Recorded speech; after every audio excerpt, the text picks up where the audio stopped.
Hi, I'm Ed Skorsky, and myself and my daughter together, we have an internet store and we sell collectibles online.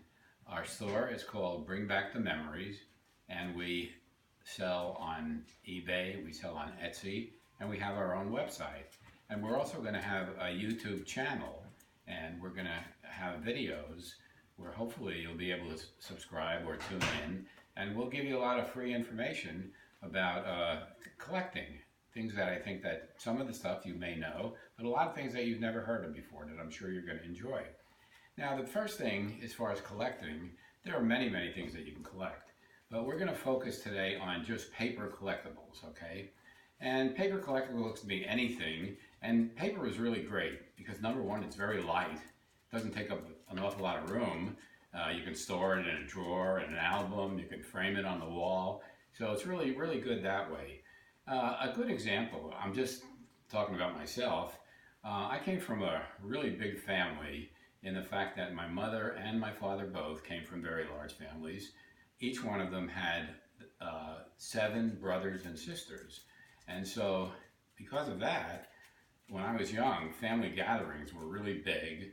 And looking back at it, I remember there was always, the first thing we did was taking pictures. And to me, they were, as a kid anyway, very annoying, people taking pictures. And before we could eat, oh, we got to take pictures. And again, I'm thinking, wow, let's get this over with so we can eat. But now that I'm older, I really appreciate the people who took time to take the pictures, save the pictures, because after many years later, it's really great to look at those pictures. A lot of these people that we really cared about, they're not here anymore, and it's great to see them in pictures and looking back at things that we really enjoyed together.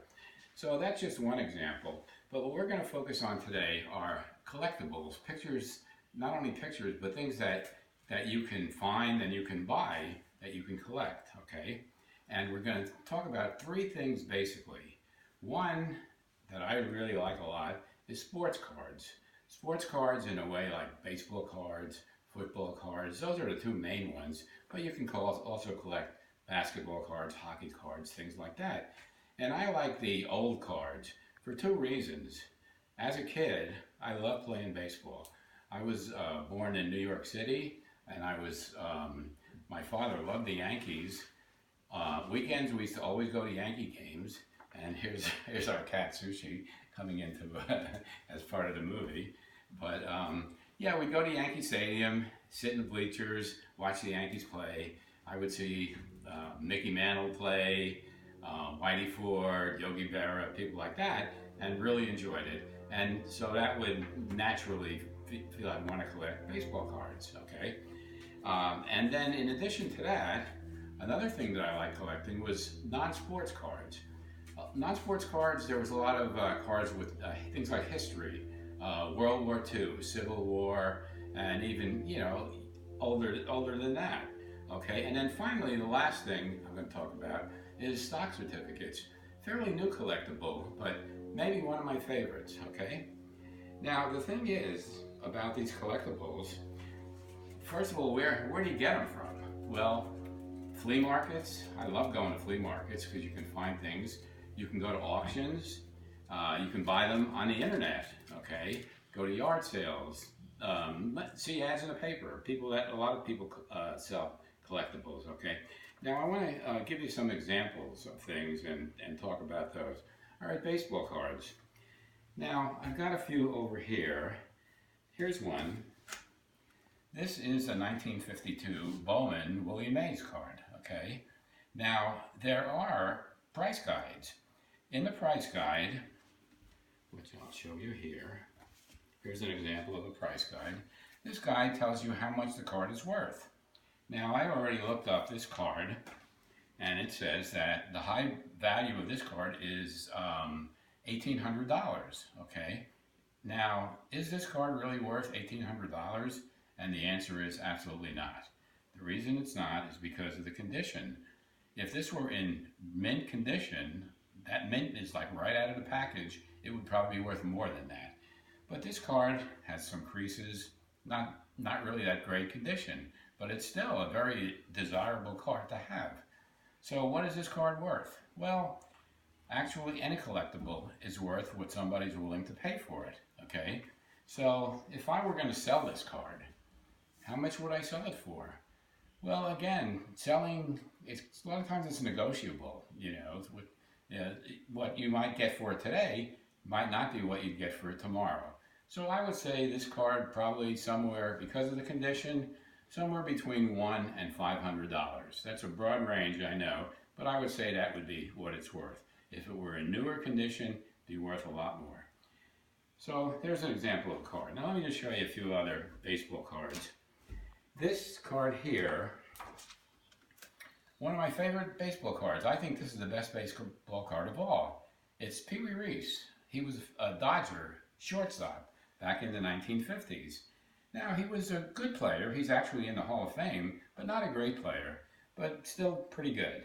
And the thing I like about this card, it's a picture of him. He's getting the throw, and he's actually up in the air, and he's going to relay the throw to first base. So it's an action photo, and it's really a very desirable card. The value of this, again, in that price guide, is about $350. And again, this card is in pretty good condition, not really perfect though. So I would say this card, maybe $100, okay? Now, in addition to that, here's Babe Ruth, arguably one of the best baseball players of all time. But this really isn't a sports card. This is in a series called Look and See, and it's really the only sports card in that. Most of them are historical cards. Value of that card, $200. That condition of that card is really pretty good, so I would say that card is worth $200. A few other cards. Here's Satchel Paige. Satchel Paige is a very famous player. He was actually, way before he actually got into the major leagues, he was a very famous, there used to be something called the Negro Leagues, and it was only black players, and they wouldn't let black players play in the major leagues. Now, everybody said that he is so good, he's probably better than the major league players, but he didn't get a chance to play. Finally, as he got older, he did get a chance to play in the major leagues, and he was pretty good. This is a 1953 Topps card, okay? The value, about $1,000. Condition, pretty good. Maybe it's worth about $300. In addition to that, here's a card that has 3 famous Yankees: Hank Bauer, Yogi Berra, Mickey Mantle. Everybody heard of Mickey Mantle. Really good card, okay? Football cards. Sammy Baugh, famous quarterback for Washington Redskins, okay? Another good card, okay? So that's a first example of cards, baseball and sports cards. Okay, the second thing are non-sports cards, okay? Now, non-sports cards, historical cards, okay? Here's a card called Ghost City, and it's mainly history. And these were almost cards in favor of, well, during the Cold War, it was, the free world against the communist world. And they really pushed, the communism, and, we had to fight. And this was actually called, the series, these were put out by Bowman, and they were called Fight the Red Menace. And this is a picture of, basically, it's a model of the Empire State Building with a skeleton behind it, and they depict what would happen if there were a nuclear attack on a city in the United States. It's supposed to represent New York, okay? Now, here's another example of some non-sports cards. These are space cards, okay, put out by Topps, 1958.